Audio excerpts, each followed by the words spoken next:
Bagyo tagtuyot ay tumarami,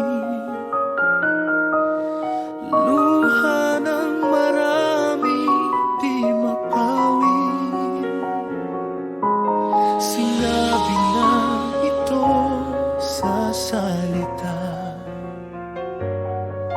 ng lupa'y masisira nga.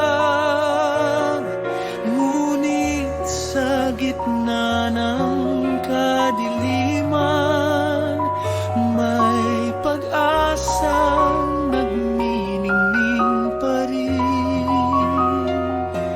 Ito ba'y plano ng Diyos noon?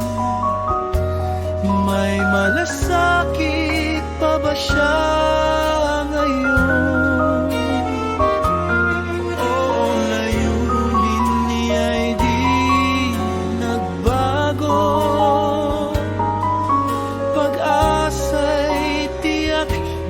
Maglalaho.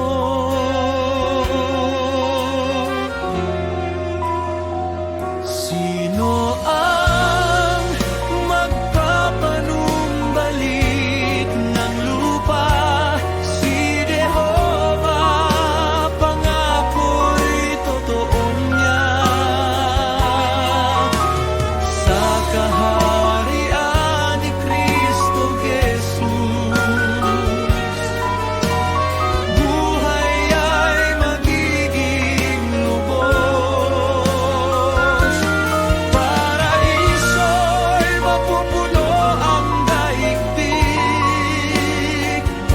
pag-ibig at kapayapaan ang manaig. Sino ang magpapanumbalik ng lupa? Si Jehovah, pag-asa'y dala.